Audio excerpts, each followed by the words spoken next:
పడిపోయేటప్పుడు స్నేహితులను, ఎదుగుతున్నప్పుడు ద్రోహులను చూపిస్తుంది ఈ జీవితం.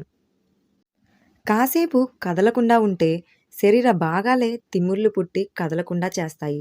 అలాగే పనులను వాయిదా వేసుకుంటూ పోతే అవి జీవితంలో ఎదగకుండా చేస్తాయి. అవమానం జరిగిన చోట నేర్చుకోవాల్సింది తిరిగి పగ తీర్చుకోవాలని గుణాన్ని కాదు, ఎలాగైనా అందరూ మెచ్చుకునే స్థాయికి ఎదగాలనే ధైర్యాన్ని. తలుపుకు వేసిన తాళం ఇంటిని కాపాడుతుంది. నోటికి వేసిన తాళం పరువుని కాపాడుతుంది. మనకంటూ ఎన్ని సమస్యలున్నా ఎవరో ఒకరితో మాట్లాడితే మనసు తేలిక పడుతుంది. అలాంటి వాళ్ళను ఎప్పుడూ దూరం చేసుకోకండి. కాలం మనకు విజయాన్ని ఇవ్వదు, కేవలం అవకాశాలను మాత్రమే ఇస్తుంది. వాటిని ఎలా అందిపుచ్చుకొని సద్వినియోగం చేసుకుంటావు అనే దానిపైనే నీ భవిష్యత్తు ఆధారపడి ఉంటుంది. ఇతరుల బ్రతుకులకి కన్నం పెట్టి గుడికెళ్ళి దేవుడికి దండం పెడితే పుణ్యం ఎలా వస్తుంది? ఎగతాళిగా నవ్వే వాళ్ళని నవ్వని, అసూయతో ఏడ్చే వాళ్ళని ఏడవని, నువ్వు మాత్రం నీలాగే ఉండు. ఏదో ఒకరోజు ఆ నవ్విన వాళ్ళే, ఆ ఏడ్చిన వాళ్ళే నీ సాయం కోసం నీ దగ్గరకు వస్తారు. అవసరం తీరాక నిన్ను వదిలెళ్ళే స్నేహితులు, సంపద ఉన్నప్పుడు మాత్రమే నీతో ఉండే బంధువులు, డబ్బులు ఉన్నప్పుడు మాత్రమే నీతో ప్రేమ నటించే బంధం, ఇలాంటి వారితో జీవించే బదులు అనాథలుగా జీవించటం ఎంతో మేలు. నీకోసం ఎదురు చూసే హృదయాన్ని వదులుకోకు. నీ బాధ భరించే స్నేహాన్ని వదులుకోకు. నిన్ను నమ్మిన నమ్మకానికి ఎప్పటికీ దూరం కాకు మిత్రమా. ఈరోజు వచ్చిన అవకాశం రేపు రాకపోవచ్చు.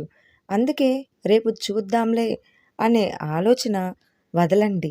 వచ్చిన అవకాశాన్ని వదులుకోకండి. ఒకరిని విమర్శించే ముందు ఆత్మవిమర్శ చేసుకోండి. ఒకరి ప్రవర్తనను తప్పు పట్టే ముందు మీ ప్రవర్తనను చూసుకోండి. మీ ప్రవర్తనలో మీకు తప్పు కనపడనప్పుడు ఇతరులు కూడా అంతే. ఒకవేళ మీలో తప్పు ఉన్నా ఇతరులు అలా ఉంటారనుకోవటం మీ మూర్ఖత్వం. అందుకే మాటలు అనే ముందు, ఒకరిని విమర్శించే ముందు జాగ్రత్త నేస్తం. గుడిలో ఇచ్చే ప్రసాదంలో చక్కెర తగ్గితే ఏమీ పర్వాలేదు, ప్రసాదం అని పడేయకుండా తినేస్తాం. అలాగే దేవుడు మనకిచ్చిన ఈ జీవితంలో ఏదో కొద్ది రోజులు బాగోలేవని తప్పుడు నిర్ణయాలు తీసుకోకుండా ఏం పర్లేదు అనుకొని ముందుకు నడుద్దాం. సముద్రం అందరికీ ఒక్కటే, కానీ ఈత వచ్చిన వాడికి ముత్యాలు దొరుకుతాయి. వల వేయటం వచ్చిన వాడికి చేపలు దొరుకుతాయి. నిలబడి చూసిన వాడికి కాళ్ళు మాత్రమే తడుస్తాయి. జీవితం కూడా అంతే. అందరికీ ఒకటే జీవితం. కాకపోతే మన ప్రయత్న బలం ఎంత ఉంటే అంత బాగుంటుంది మన జీవితం. అదృష్టంతో పైకి వచ్చిన వాడికి చెట్టును ఎక్కటం మాత్రమే తెలిసి ఉంటుంది. అదే స్వయం కృషితో పైకి వచ్చిన వాడికి చెట్టును ఎక్కటం, దిగటం రెండూ తెలిసి ఉంటుంది. మొదటివాడు ఎప్పుడు పడిపోతానేమో అనే భయంతో ఉంటూ, రెండోవాడు పడినా పైకెక్కగలను అనే ధైర్యంతో ఉంటాడు. అదే అదృష్టానికి, స్వయం కృషికి మధ్య ఉన్న తేడా మిత్రమా. మనకు కష్టం వస్తే నవ్వేవారు శత్రువులు, మనకు ధైర్యం చెప్పేవారు బంధువులు, మన కన్నీళ్లు తుడిచేవారు స్నేహితులు, కానీ మనకు కనపడకుండా కన్నీళ్లు కార్చేవారు తల్లిదండ్రులు మాత్రమే. సర్వం నీవే అనుకొని నిన్ను నమ్మి నీ కష్టసుఖాల్లో నీ వెంట నడిచేదే భార్య. ఆమె నమ్మకాన్ని వమ్ము చేయకుండా నేను అదృష్టవంతురాల్ని అని భార్య గర్వపడేలా చేసేవాడే భర్త. అదుపులో లేని ఆలోచనలు శత్రువు కన్నా ప్రమాదకరం. మనసుకు నిజమైన ఆనందం లభించేది మన ఆలోచన వల్లే. అలాగే బ్రతుకంటే భయం లేకపోయినా పర్వాలేదు, కానీ బాధ్యత లేకపోతే మాత్రం జీవితానికే చాలా ప్రమాదం.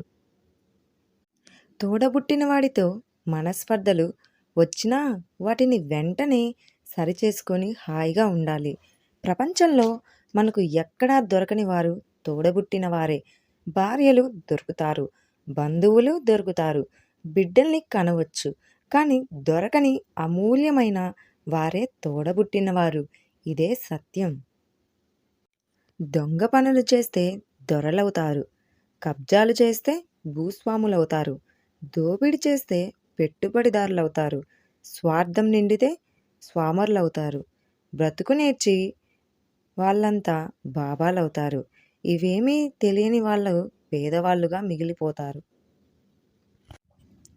అత్యంత విశేషమైన ఆవు పాలేమో సులభంగా దొరుకుతాయి. అధమమైన గాడిద పాలకు ఖరీదెక్కువ. పవిత్రమైన తులసి మొక్క విరివిగా దొరుకుతుంది. నీచమైన గంజాయి మొక్కకు ధర ఎక్కువ. మనలోనే మంచివాళ్ళు నీ చుట్టూ ఉన్న వారిని మన అనుకోవటానికి మాత్రం నీకు మనసు రాదు. ఆకలి విలువ ఇవ్వకుండా సానికి వెలగట్టినట్టు. కూర్చుని మాట్లాడుకుంటే ఎటువంటి సమస్యలైనా పరిష్కారమవుతాయి. కుటుంబ సమస్య, వీధి సమస్య, దేశ సమస్య అయినా కూర్చొని మాట్లాడుకోరు, కలవరు. సమస్య పరిష్కరించుకోవాలను కోరు, చొరవ తీసుకోరు. సమస్యల్లోనే కుళ్ళి చావనైనా చస్తారు కానీ సమస్య గురించి తలెత్తితే ఎత్తినోడితే బాధ్యత. ఘాటుగా ప్రశ్నిస్తే సమస్యే లేదంటూ అబద్ధాలు, మాకంత అవసరం లేదంటూ బుకాయింపులు. సమస్యల కంటే ఈగోలే ముఖ్యం. ఏదోలే బ్రతికేస్తున్నాం ఇలా. నా దగ్గర ఏముంది ఇవ్వటానికి అని మనలో చాలామంది అనుకుంటారు. కానీ ఎంత ఇచ్చినా తరగని కరగని ఆస్తులు 2 ఉన్నాయి. మొదటిది స్వచ్ఛమైన నవ్వు, రెండవది సంతోషాన్ని, ప్రేమని పంచే వెలకట్టలేని ఆత్మీయత. కష్టపడి సంపాదించిన ఆస్తులు కూర్చడంలో కలిగిపోవచ్చు, కానీ మనకి సహజంగా వచ్చిన ఈ ఆస్తులు పంచే కొద్దీ పెరుగుతూనే ఉంటాయి. గాలి మన కంటికి కనిపించకపోయినా మనకు ప్రాణం పోస్తుంది. అలాగే మనం చేసే మంచి పనులు 10 మందికి తెలియకపోయినా పర్వాలేదు, కానీ మనం చేసే సాయం వల్ల ఒకరికి ఉపయోగపడిన ఒక్కరి జీవితమైన సంతోషం వస్తే చాలు, అంతే. ఒక్కసారి పుస్తకం రాయటం పూర్తయ్యాక అదే పుస్తకంలో మళ్ళీ తిరిగి ఎలా రాయలేమో అలానే జీవితం చివరి అంకంలో మళ్ళీ అదే జీవితం తిరిగి పొందలేము. అందుకే మీ జీవితం అనే పుస్తకమును ఆత్మ స్థైర్యముతో అడ్డంకులను తొలగిస్తూ అందంగా ఊహాగానాలు చేస్తూ ఆహ్లాదంగా రాస్తూ ఆనందంగా జీవించటానికి ప్రయత్నం చేయండి. చిన్న విత్తనం నుండి పుట్టి మొక్క మహావృక్షం అవుతుంది. చిన్న జలపాతం మహానదిగా మారి భూమిపై పరుగులు తీస్తుంది. చిన్న చిరుజల్లు కుంభవృష్టిగా మారి నేలను తడుపుతుంది. అన్నీ చిన్నగానే ప్రారంభమవుతాయి, తరువాతే అద్భుతాలుగా మారతాయి. నీవు వేసే ఒక చిన్న మొదటి అడుగు నీ విజయాలకు లక్ష్యంగా నిలుస్తుంది. గమ్యం చేరాలనే తపన ఉండగానే సరిపోదు. నీతో పాటు ఎంతమంది నీతో పోటీ పడుతూనే ఉంటారు. వారి ప్రయత్నం వారిది, నీ ప్రయత్నం నీది. నీకంటే ముందు లక్ష్యాన్ని చేరిన వారిని చూసి అసూయ చెందకు. వెనుకబడినంత మాత్రాన ఓడినట్టు కాదు. నీ గమ్యం చేరటానికి సమయం ఉందని ఈసారి గట్టిగా ప్రయత్నించు, గమ్యాన్ని చేరుకో. ఈ వీడియో మీకు నచ్చినట్లయితే ఛానల్ని సబ్స్క్రైబ్ చేసి చిన్న లైక్ చేసేయండి. ఈ జీవిత సత్యాలలో మీ జీవితంలో జరిగిన ఏదైనా జీవిత సత్యాన్ని కామెంట్ ద్వారా పంచుకోండి. Thank you for watching. Please do subscribe and like it. Bye bye.